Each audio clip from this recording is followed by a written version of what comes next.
Tere, mina olen Jaanus Ringmäe. Ja mina olen Kai Ringmäe. Ja me räägime täna Jumala sõna üle mõtisklemisest. Sest jälle, et kui meil elus ei lähe asjad nii, nagu me võib-olla tahaksime või ootaksime või isegi nagu me näeme Jumala sõnast, siis kunagi ei ole probleemi Jumala sõnas. Probleem on alati meis. Järelikult seal on midagi, millest ma ei ole aru saanud või millest ma olen valesti aru saanud, mis tähendab seda, et ma pean rohkem süvenema Jumala sõnasse, et aru saada. Ja see ongi see, et meil ei piisa sellest nii-öelda pealiskaudsest lihtsalt lugemisest või kuulmisest, et ma korra kuulsin või ma seal keegi seda ütles, aga kuidagi viisis on selline pealiskaud, sellest ei piisa. Et käia võidus, et käia kõikides nendes õnnistustes, mis meile kuuluvad, me peame süvenema Jumala sõnasse. Täpselt nagu iga asjaga ka, kui me tahame mingis asjas olla edukad, kas või võtta täiesti tavalised tööasjad, eks ole.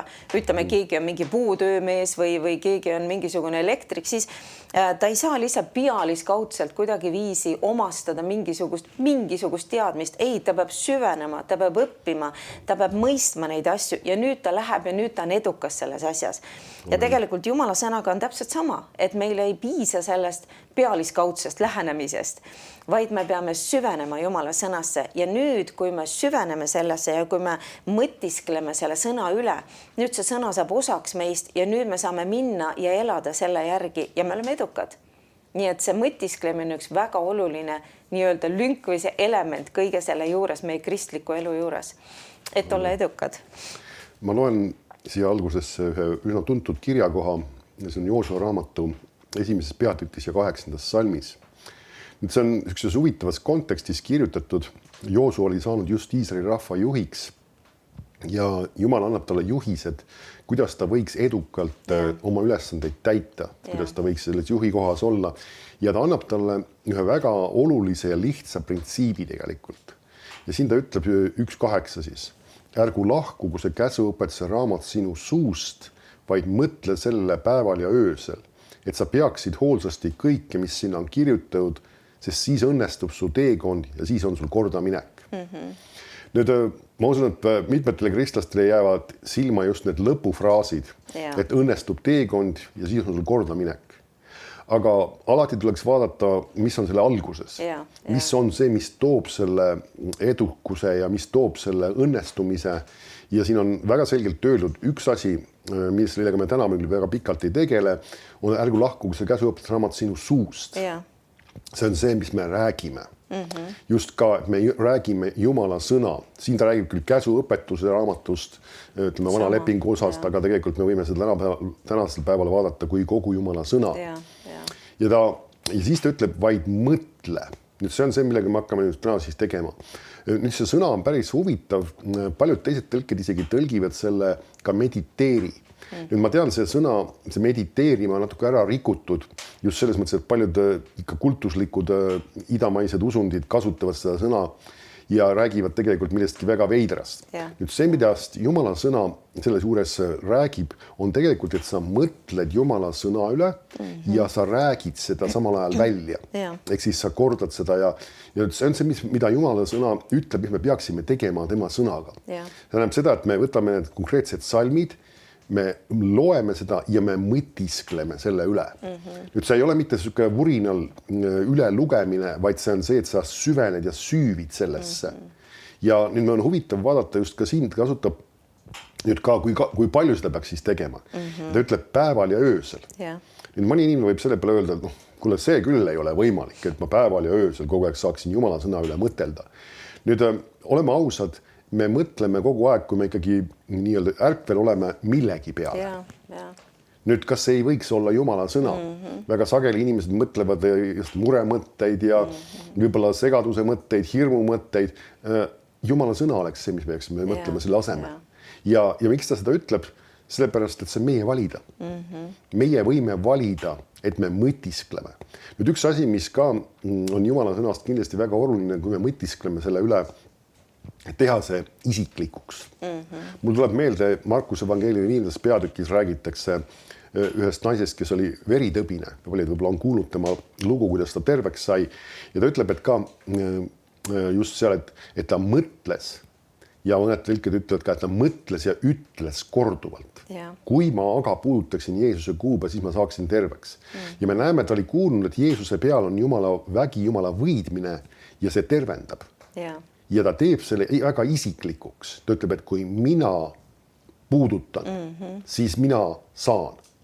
Nüüd see on ka väga oluline see, et kui me loeme Jumala sõnast, kas või isegi neid samu salme, mis ma Joosua raamatust lugesin, lugeda sedasi, et kui mina mõtisklen Jumala sõna üle päeval ja öösel ja otsustan selle järgi käia ja elada, siis mis juhtub?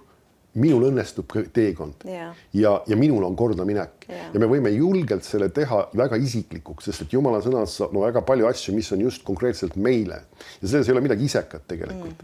Ja et haarata sellest sõnast kinni ja mõtiskleda selle üle ja see peaks olema üks harjumus lausa. See ei tee üldse paha hommikul lausa ärgata ja võtta mõni piiblikirja koht, mõni konkreetne salm ja mõtiskleda, mida Jumal on rääkimas selle kaudu mulle.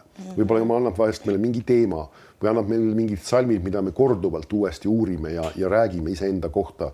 Ja see on asi, mida me peaksime tegema ja peaksime harjutama, sest see on see, mis toodab ka siis seda, nagu me õpetame meele uuendamisest just, et see uuendab ja vormib meie meeled ümber just selliseks, nagu Jumal tahab. Ja nüüd ma loen laulude raamatu esimesest laulust ja esimesest salmist. Ja need on salmid, mis on ka mingil määral üsna sarnased selle eelnevaga. Ja see ütleb, õnnis on inimene, kes ei käi õelate nõu järgi, ega seisa patuste tee peal, ega istu pilkajate killas. Nüüd ta räägib tegelikult just, et kellega me läbi käime.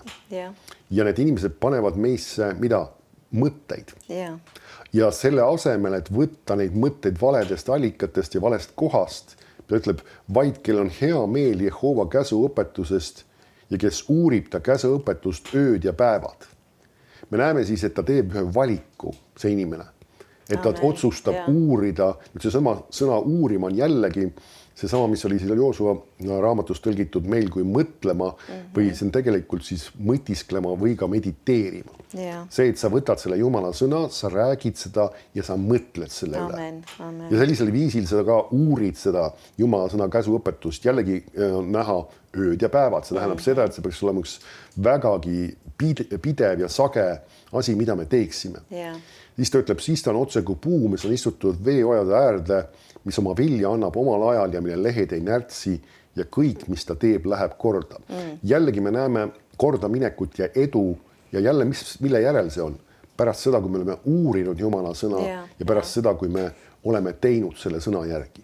Ma loen need samad 2 esimest salmi ka laiendatud tõlkes ja ta toob jällegi nagu kõik need nüansid nagu erinevad välja. Ta ütleb niimoodi, et õnnistatud, õnnelik, edukas ja kadestamisväärne on mees, kes ei käi ega ela jumalatute nõu järgi, järgides nende nõuandeid, nende plaane ja eesmärke. Ega seisa alluva ja passiivsena teel, kus patused käivad, ega istu maha lõõgastuma ja puhkama seal, kus pilkajad ja irvitajad kogunevad. Vaid tema rõõm ja igatsus on issanda seaduses. Nüüd ma näen üks huvitav fraas, mis on väga oluline, mis ka peaks meid motiveerima, meid ka tõesti panema selles suunas liikuma, on see, et me tunneme rõõmu ja meile naudime Jumala sõna.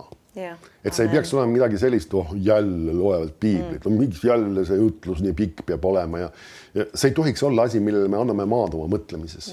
Sest me tunneme rõõmu ja igatsust Jumala seaduse ja Jumala sõna üle.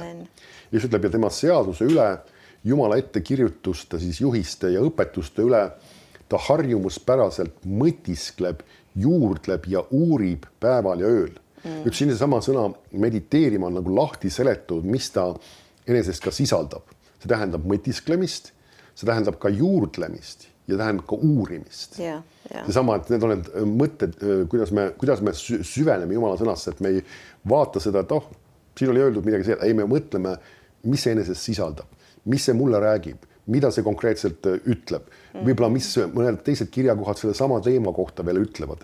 Ja see peaks olema viis, kuidas me pidevalt uurime ja süveneme Jumala sõnasse. Ja see on väga nagu, selles mõttes, et meie elu praegu meie ümber, see on inimestel kogu aeg on kiire.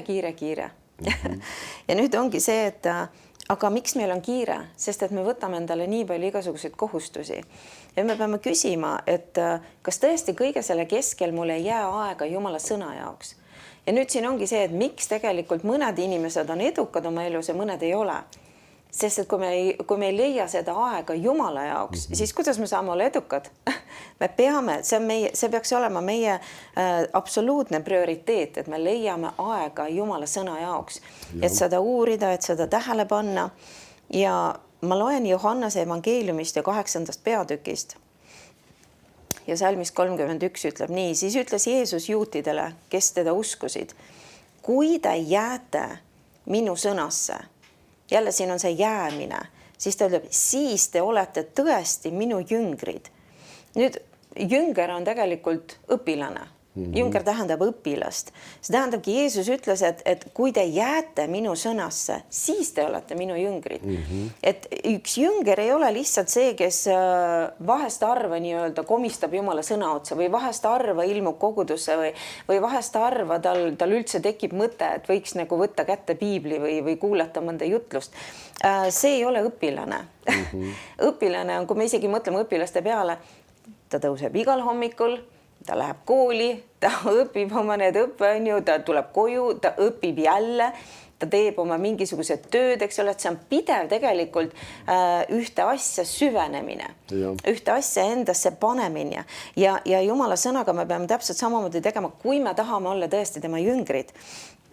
Ja ta ütleb siis, et kui te jääte minu sõnasse, siis te olete tõesti minu jüngrid ja tunnetate tõe. Nüüd ongi see, et kui me nüüd Jumala sõna on jah, nagu see on, öeldakse nagu, et see on tasuta, eks ole, see ei maksa sulle midagi. Tegelikult see maksab.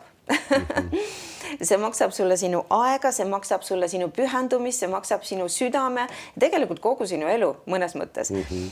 Sest et jälle ta ütleb seda, et millal me tunnetame tõe ja ta ütleb, ja tõde teeb teid vabaks. Nüüd, kui me tahame käia vabana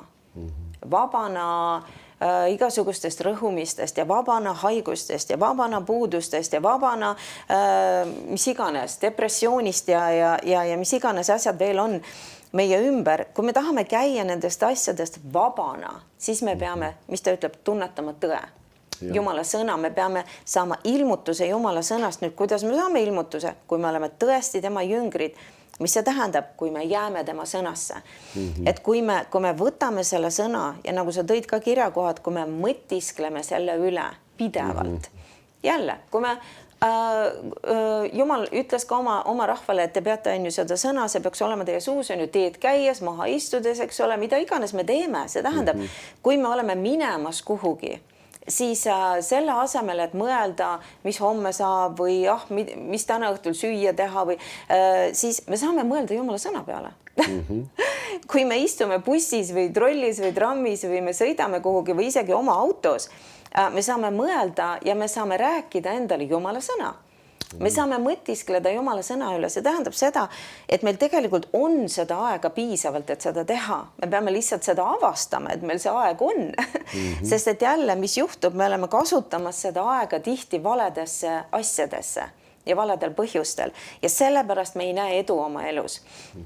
Sest et me mõtleme kogu aeg muude asjade peale ja mitte Jumala sõna peale. Aga siin Jeesus ütleb, et kui me jääme tema sõnasse, mitte mingitesse muudesse asjadesse, mitte asjadesse, mis inimesed räägivad või mis iganes, vaid tema sõnasse. Ja nüüd lõppkokkuvõte on see, et see tõde teeb meid vabaks. Ja me peame muidugi seda ka aru saama, et Jumala sõna on kallim kui ükski, mis iganes siin kogu maa peal ja me peame hakkama hindama ja väärtustama Jumala sõna.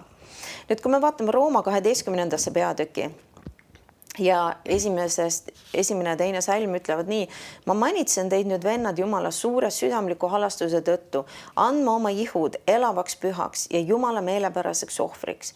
See olgu teie mõistlik Jumala teenistus ja ärge saage selle maailma sarnaseks, vaid muutuge teiseks oma meele uuendamise teel, et te uuriksite, et jälle see uurimine, sest et jälle see ei ole lihtsalt pealiskaudne lugemine või kuulmine, see on üks uurimine, mis tuleb teha. et te uuriksite, mis on Jumala hea ja meelepärane ja täielik tahtmine. Sest selle armu läbi, mis mulle on antud, ma ütlen teile igaühele, et ta ei mõtleks üleolevalt selle kohta, mida tuleb mõelda, vaid mõtleks nõnda, et saaks arukaks seda mööda, kuidas Jumal igaühele usumõõdu on jaganud. Nüüd me peaks uurima Jumala sõna ja nüüd ta ütleb seda, et meie meeled peavad saama uuendatud ja me ei tohiks saada selle maailma sarnaseks. Nüüd see maailm võib joosta ringi nagu peata kana. Siia ja sinna ja kiire ja millekski pole õieti aega. Me ei tohi võtta seda omaks, seda elustiili ja seda eluviisi, mismoodi elavad uskmatud inimesed. Nemad ei ole meie eeskuju. Jumal on meie eeskuju, Jeesus on meie eeskuju. Ja ta ütleb, et me ei saaks selle maailma sarnaseks, vaid me muutuksime. Nüüd jälle, mis see tähendab saama maailma sarnaseks? Ongi see, et me ei võta omaks selle maailma mõttelaade ja eluviise. See ongi see, milles me peame põhiliselt muutuma, sest et nemad ei mõtle Jumala asjade peale. Nemad ei ela sellist elustiili, mis meeldib Jumalale. See ei ole neile omane, sest et nad ei tunne Jumalat. Ja see tähendabki, milliseks me ei tohi saada. Ja nüüd ta ütleb seda, et me peaksime muutuma teiseks oma meele uuendamise teel. Nüüd see sõna, see teiseks muutumine on tegelikult siis kreeka keeles metamorfoo. See on üks huvitav sõna tegelikult, millest tuleb ka sõna metamorfoos. Ja kes teab, mis see tähendab, see kirjeldab siis midagi, ühte protsessi, mis toimub näiteks konnakullesest. Eks ole, ta algab seal mingisuguse mullikese sees, on seal mingi must täpp, eks ole. Ja nüüd, kuidas ta hakkab arenema ja tal on alguses saba ja nii edasi ja lõpuks temast on konn. Nüüd, see algus ja lõpp on väga erinevad üksteisest, eks ole. Või on ka näiteks on toodud see, kuidas liblikas, eks ole, ta on algusesse mingisugune tõuk, on ju. ja siis ta läheb sinna, kerib ennast selle kookuni sisse ja lõpuks tuleb välja tiibadega liblikas. Hoopis midagi muud kui see, mis sinna kookuni sisse läks. Nii et see on see metamorfoos, mis tähendab seda, et tegelikult me peaksime muutuma täiesti teiseks. Miks? Sest et meie vaim on tehtud täiesti uueks ja me peaksime muutuma selle moodi, missugused me seespidi oleme oma südames. Ja nüüd Jumal tegelikult kutsub meid muutuma teistsuguseks. Aga jälle kuidas? Oma meeli uuendades, millega? Jumala sõnaga, mõeldes Jumala sõna peale, mõtiskledes ja mediteerides sellel sõnal. Nüüd me hakkame muutuma, sest et meie mõttelaadid hakkavad muutuma. Ja kui meie mõttelaadid hakkavad muutuma, nüüd meie teguviisid hakkavad muutuma. Ja nüüd me muutumegi rohkem ja rohkem Jumala sarnaseks. Nii et ärme ole maailma moodi, vaid muutume teiseks, hoopis teistsuguseks, selliseks, nagu Jumal meid on loonud. Aga jälle see algab meie mõtetest. Ja see on üks protsess. See ei toimu kiiresti. Ka see protsess, eks ole, kus kullesest tuleb konn, või sellest tõugust tuleb liblikas, see on üks protsess. Ja meiega on samamoodi, see on üks protsess, et me iga päev, kogu aeg paneme endasse Jumala sõna ja mõtleme Jumala sõna peal. Nüüd see hakkab meid muutma ja teistsuguseks tegema. Amen. Rohkem Jumala moodi. Ma loen lauluraamatu 63. laulust ja 6. salmist.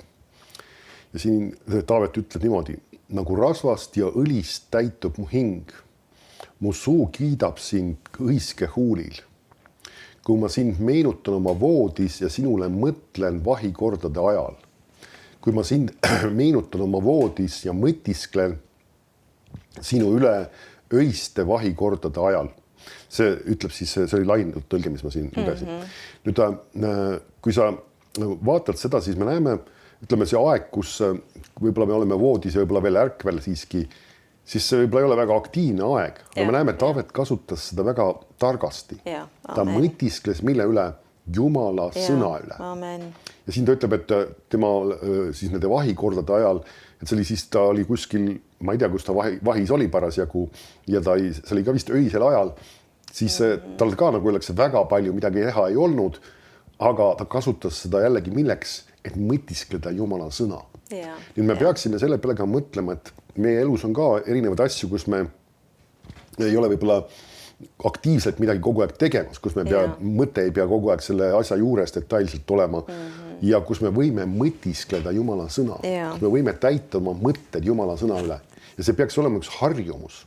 Me näeme, miks Taavet seda räägib, sellepärast, et see on midagi sellist, mida ta teeb pidevalt, pidevalt mõtiskleb Jumala sõna üle. Nüüd laulud 77 ja 12 ütleb midagi, jällegi mingis mõttes sarnast tegelikult. Ta ütleb, ma meenutan Jehova tegusid, ma tuletan meelde su imesid muistsest ajast ja ma uurin kõiki su töid ning mõlgutan mõttes su suuri tegusid. Nüüd me näeme jälle siin, ta ütleb, ma meenutan Jehova tegusid. Nüüd siin tegelikult lainut tõlgib sellega mõtisklen või ka isegi jällegi siin on see sama sõna mediteerima. Ta meenutab neid Jumala tegusid, ta mõtiskleb nende peale, mis Jumal on teinud erinevatel aegadel. Nii tema elus kui ka laimas mõttes, mis ta Jumala sõnast on lugenud, mismoodi Jumal on kuskil mingil ajal tegutsenud ja ta meenutab neid asju, tuletab neid meelde.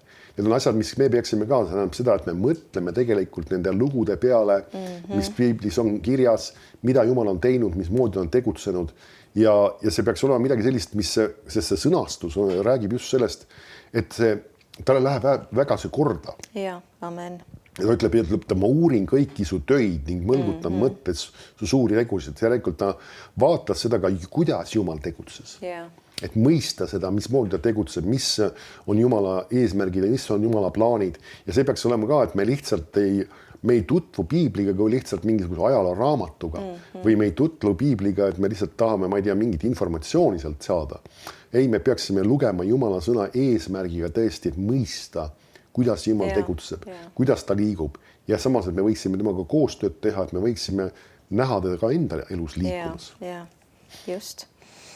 Ja ma loen esimese Timoteuse raamatust ja 4. peatükist ja salmist 14 ütleb nii. Paulus siin räägib siis Timoteusele, ütleb ära jäta eneses peituvat armuannet hooletusse, mis sulle anti ennustuse läbi, või tegelikult see sõna on ka profeteerimise läbi, kui vanemad panid oma käed sinu peale. Nüüd siin on ka üks asi, et me ei tohiks jätta hooletusse neid asju, mis Jumal on meie kätte usaldanud.